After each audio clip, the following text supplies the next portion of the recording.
All right, welcome back to Let's Talk TV, your one and only YouTube platform that gives you only quality news and information on all the activities where they happen for Biafran territory as it is hot. Do not forget to turn on your notification and also subscribe if you're not yet subscribed. Please help us to share this news to as many groups, to as many platforms. Now, straight to the video that I'm about to play to you, because this is the continuation of the last video that I dropped on Let's Talk TV, the continuation of the State of the Union live broadcast that Simon Èkpá held yesterday, where he dropped a lot of information. I hope you enjoyed the last video. Now, continuing with this particular video, Simon Èkpá went further to explain the major problem of the freedom fighting that we are seeing today. The major problem, and honestly speaking, with the history that he gave before going into the matter proper, he was able to clarify some certain things. Forget about those who have been sabotaging the struggle, but he went further to clarify the issues, even the major reason why Nnamdi Kanu was sold out. He went far and he was able to clarify and expose some certain issue in the history of our Igbo and in the history of freedom fighting generally. Please, while you're listening to this video, please also make sure you share, because that is the most important thing. No be say only you go listen to and finish. Make other people also know wetin dey happen concerning the Biafran struggle. And do not forget to turn on your notifications so that you will get notified whenever the news comes up. Enjoy. Women continued from 1900. One of the leading feminist activists called Patrice incited a meeting to rebellion. This speech, though not quite a famous one in freedom fighting, not to be compared to a very popular one, Death of Freedom. The speech was made to the Women's Social and Political Union, which Emmeline Pankhurst herself set up in October 1912, and stirred up the passion of all those who heard it. Amongst other things, Pankhurst urged her supporters to be militant in their own way and to do whatever they can to express their militancy. Protests in the House of Commons, smash windows, and express your anger and attack the sacred idol of property. She explained that because the militancy of tactics had helped to bring about change back then, the suffragette must also adopt radical tactics of civil disobedience. Her last word, though, and perhaps the most powerful one, to rapturous applause and cheers in the auditorium, Pankhurst finished by exclaiming, "I incite this meeting to rebellion," and addressing the movement, "Take me if you dare, but this isn't just a foolhardy rhetoric." Many suffragettes spent time in prison for their actions, and a larger number of them went on hunger strike whilst behind bars.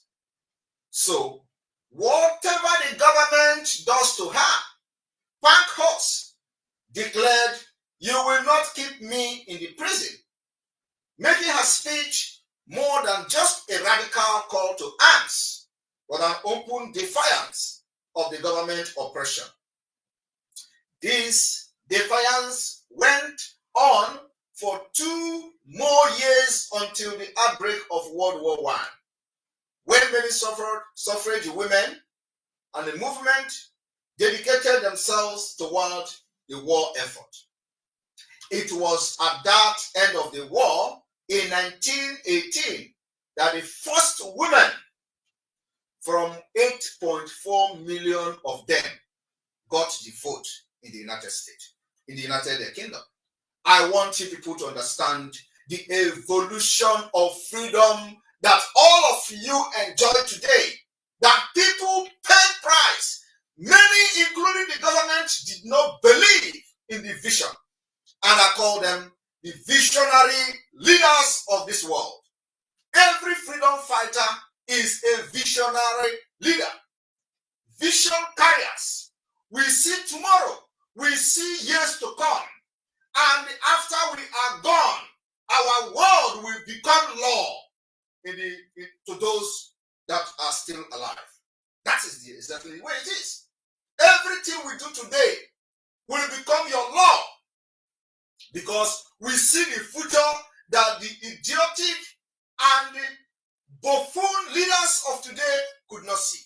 Corrupt leaders who only interested in their selfish interests, who only interest and nothing else. So we see beyond human comprehension.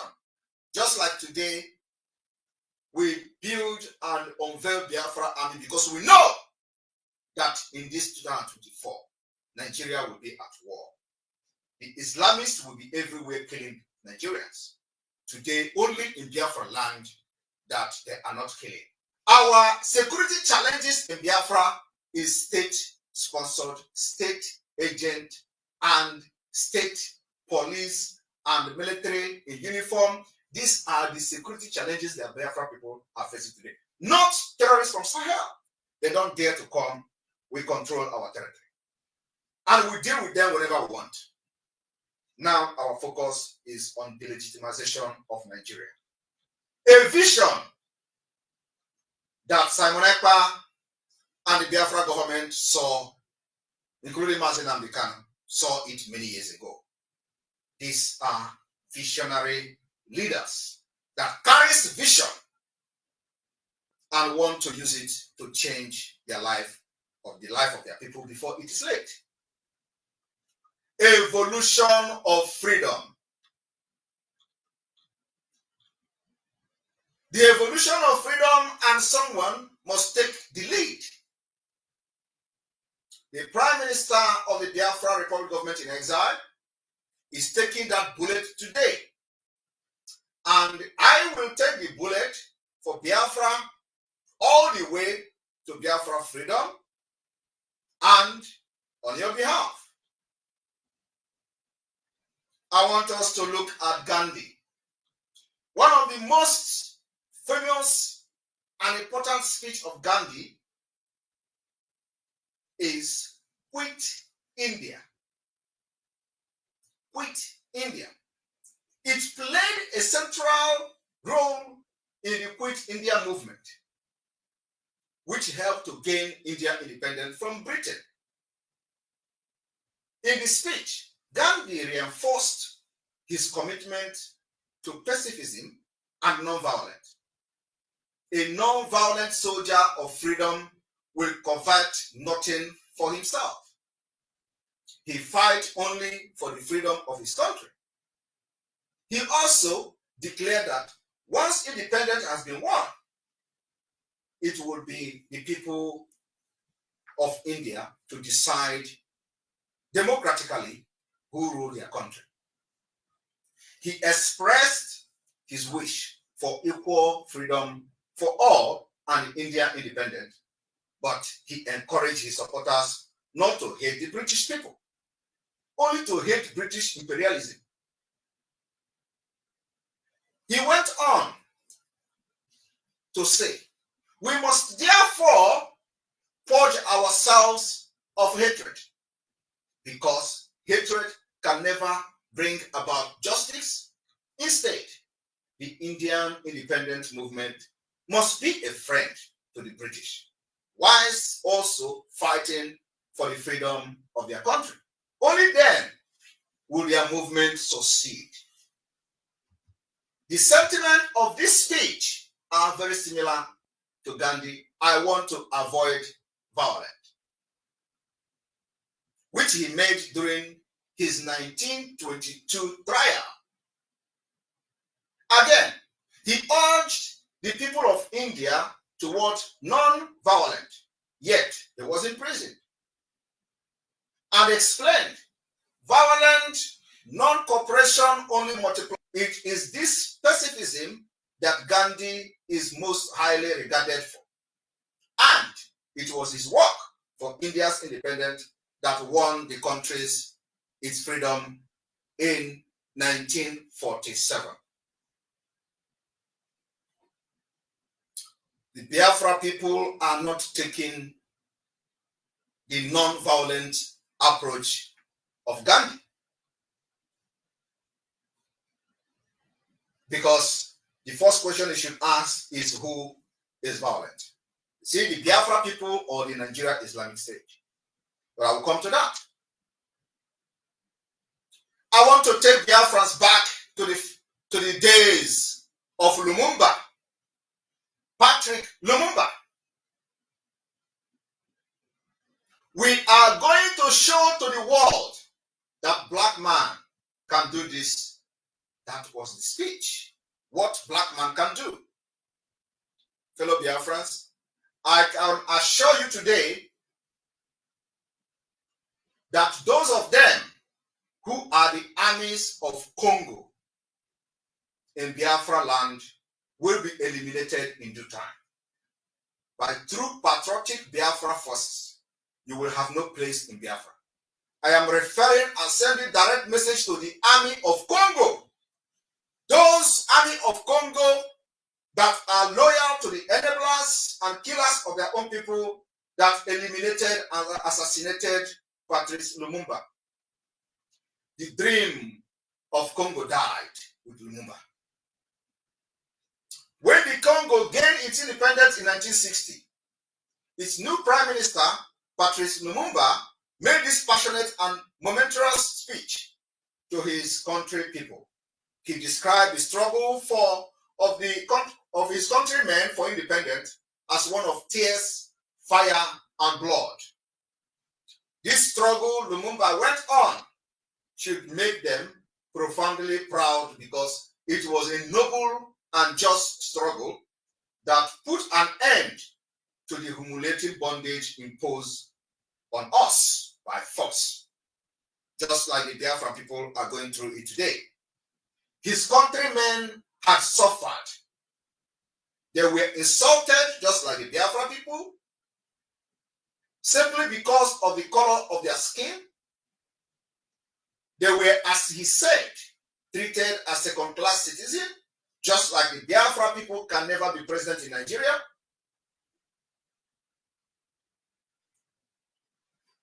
Living in tumble-down straw huts, whilst the white Europeans live in magnificent houses in the Congo's city. But all of this had passed. The Congo regained its independence, and in that freedom, Lumumba was determined to show the world what the black man can do, just like many of us in Biafra liberation are saying today. Their country would be the center of radiance of the whole of Africa. They would establish new just laws, put an end to discrimination, and strive for a peace of courage and goodwill.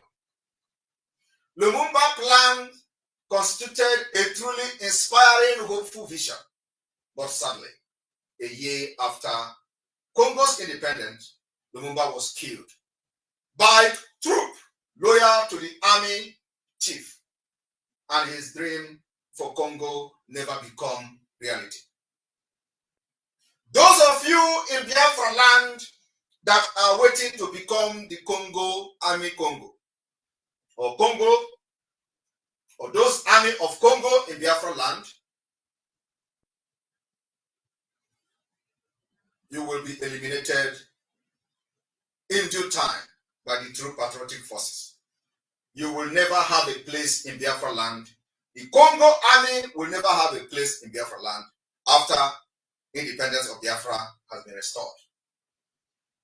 Fellow Biafrans, I can go on and on and on, making references to the evolution of freedom, how men and the women shaping the world that we all enjoy today by their sacrifice and selfless services to their people. Of course, I cannot end this great speech today and address to the Biafra people as we are making progress without making reference to Martin Luther King Jr. in his speech, I Have a Dream. King started by describing the miracles of the segregation of the chains of discrimination under which African American has suffered for so many years, despite their supposed emancipation. He refers to the Declaration of Independence as a bad check. As far as black people were concerned, in that their unalienable right of life, liberty, and the pursuit of happiness had never been upheld. But Martin Luther King saw hope after this summer of the Negro legitimate discontent. There would be an invigorating autumn of freedom and equality. And unless this came about, the whirlwind of revolt will continue to shake the foundation of our nation. And I am borrowing from King that Biafra Liberation Army, Biafra resistance fighters, as long as Biafra continue to suffer under Nigeria, we will continue to revolt, and there will never be peace in Nigeria until Biafra exit. We will make sure that the war is all over Nigeria for the liberation and the freedom of our people, and of course, for the self-defense of our people. We are going to make sure that every security apparatus in Nigeria will be decimated in time. That's where the attack against Biafra are being planned. So allow us to go, or you will be given hell.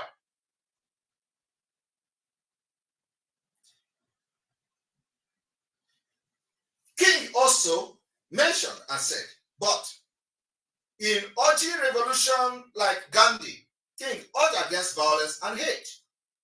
Let us not seek to satisfy our thirst for freedom by drinking from the cup of bitterness and hatred.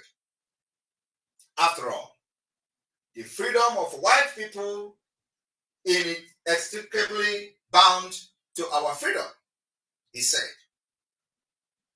It is then that King described his dream, a dream that is deeply rooted in the American dream, that one day we will recognize that all men are created equal. Now, referring to the first John Ball, that all men are alike. After decade, many years, King Martin Luther King made a reference to that.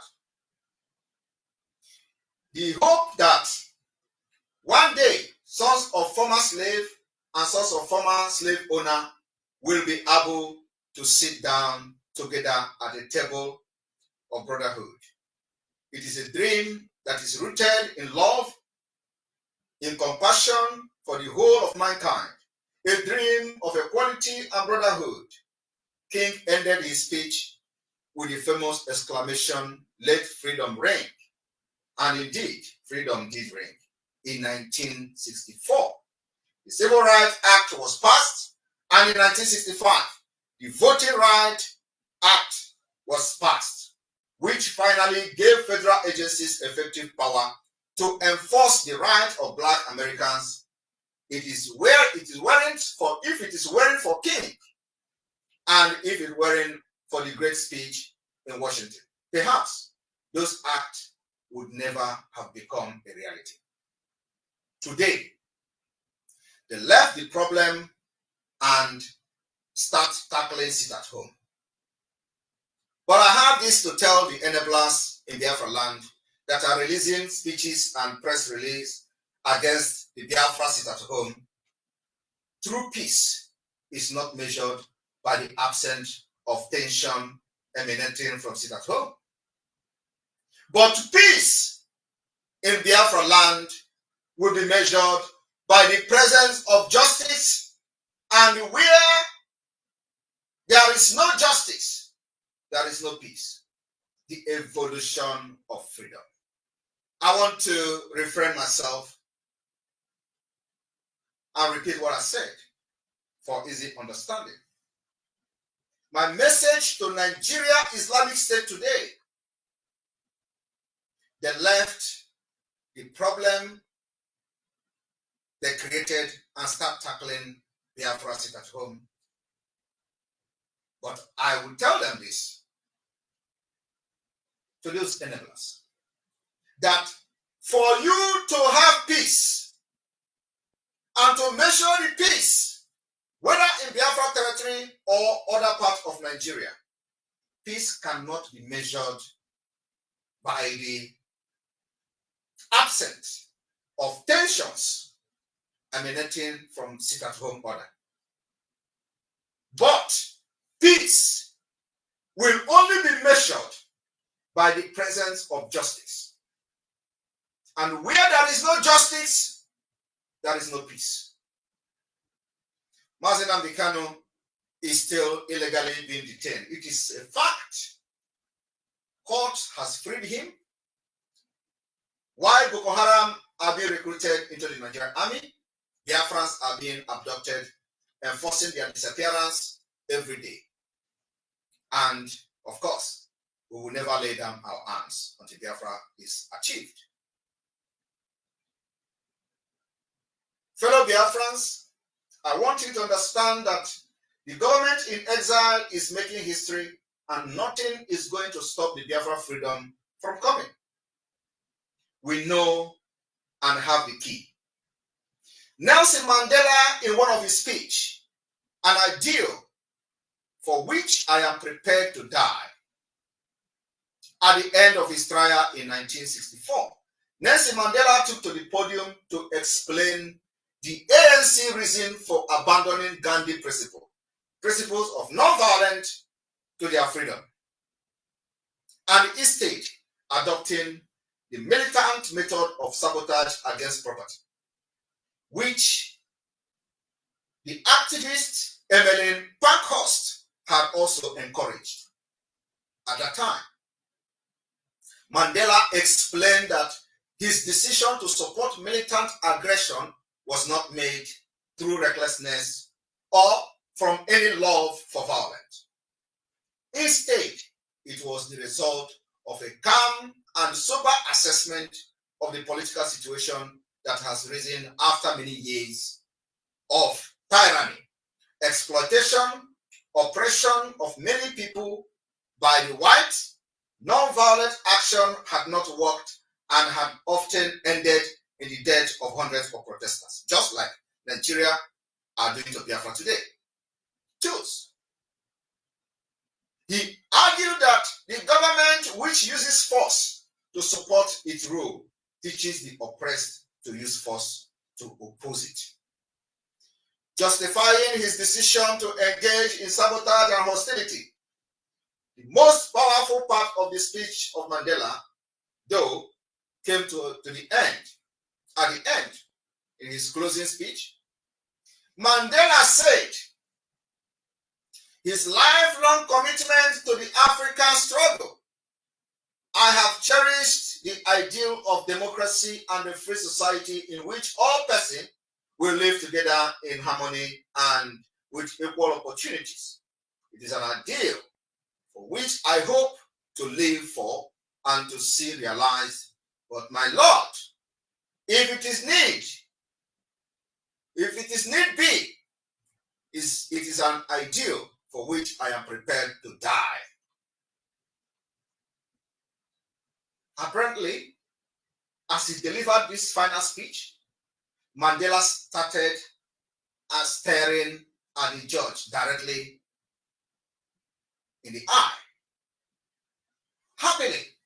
like Martin Luther King Jr., who adopted the approach of Gandhi of nonviolence, Mandela wasn't killed for his belief. And indeed, he became the president of South Africa in 1994. Mandela died in 2013 from a respiratory infection, though his legacy lives on.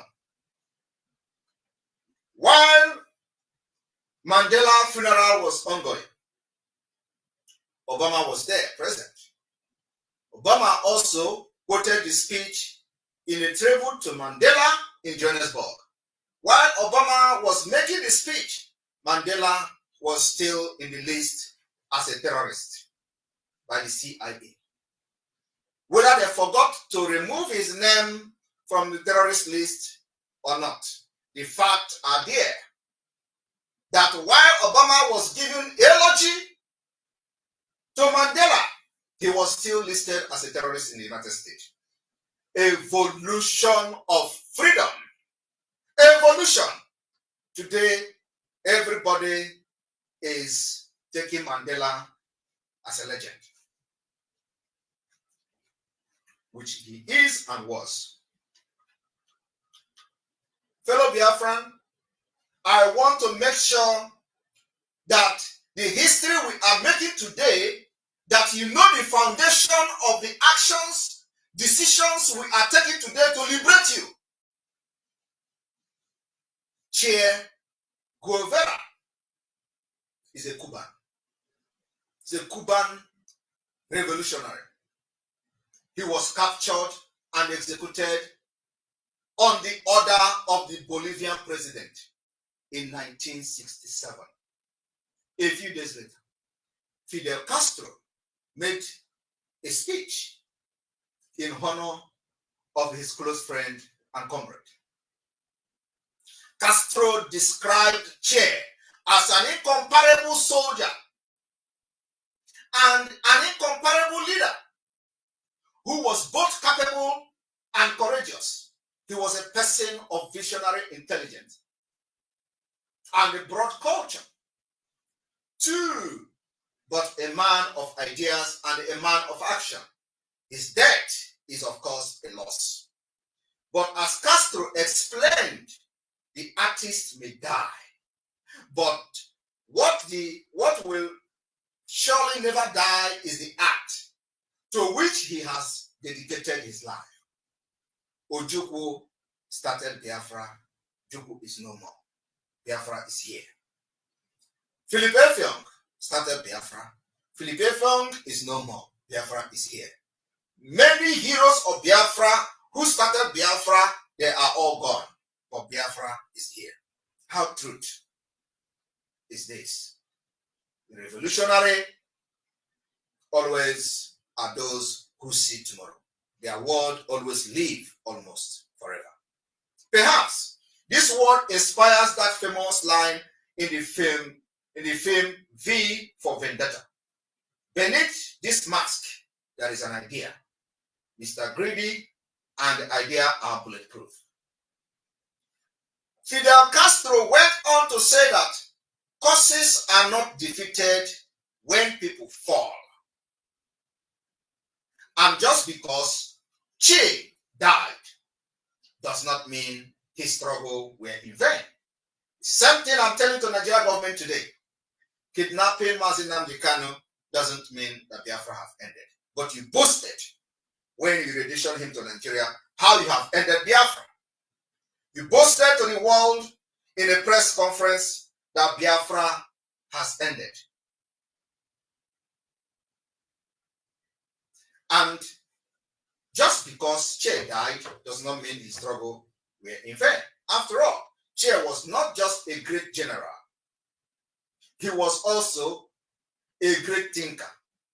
And by killing him, they have not eliminated his ideas, eliminated his virtue, eliminated his example. Rather, Che will live on as a martyr and a symbol of dedication to the revolution. And that's exactly what happened. Castro's word about the legacy of his friend proved to be almost prophetic. It is always like that. Che has indeed become a socialist icon for movement worldwide. And I am reading about him today. And I am sure there are very few people who have never come across a Che Guevara t-shirt or poster at some point in their lives. It seemed then that ideas really are bulletproof, especially radical ones. The evolution of freedom. My message to the Nigeria representative in the Southeast and South-South, otherwise known as Biafra territory today, is that you may choose to look the other way, but you can never say again that you did not know the evolution of freedom fighting that changes the world for better. Some people today tell us about nonviolent agitation as the only way. And I ask them, who is violent? Is it the Biafra people that were carrying flags and walking on the street, or the Nigeria security agents that were shooting and killing them? Who is the one that is violent? You carry the flag and you get killed. Are you the one constituting violence, or the state that is sponsoring the killing?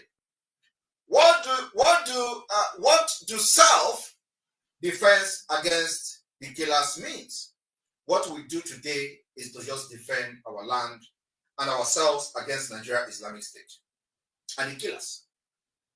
And at the same time, taking our freedom and the future into our hands, because a government that kills protesters are not ready for peaceful discussion. The reason we, the Biafra in exile, has taken guns, arms, ammunition in our position to defend our land is because a government that kills protesters are not ready for peaceful discussion. My fellow Biafrans,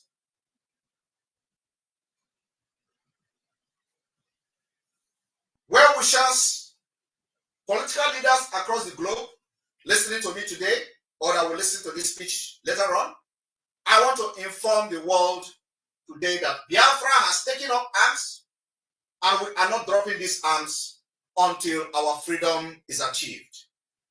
For those making references to peaceful agitation as the only pathway to freedom, listen to me today. The reason for our abandoning Gandhi principles of non-violent and the state adopting militancy, guerrilla welfare as a method to sabotage against the Nigeria Islamic State and forces and its presence in Biafra territory, just like Mandela and many more, is a decision we made out of necessity.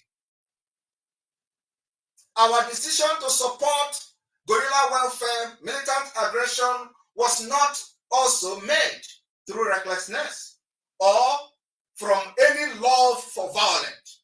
Instead, it was as a result of a calm and sober assessment of the political situation that had arisen after many years of tyranny, killings, exploitation, and oppression of the Biafra people by the Islamic State of Nigeria. Non-violent actions had not worked and had often ended in the death of hundreds of protesters in Biafra territory. Not only Biafrans are being killed when they protest. We have seen the Lekki toll gate shooting. Those carrying Nigeria flag were murdered in cold blood. Fellow Biafrans, during the Massoub led by Wazirike, they were not armed, but Nigeria Islamic State killed them without justification. Many Massoub members were killed and thrown in the ocean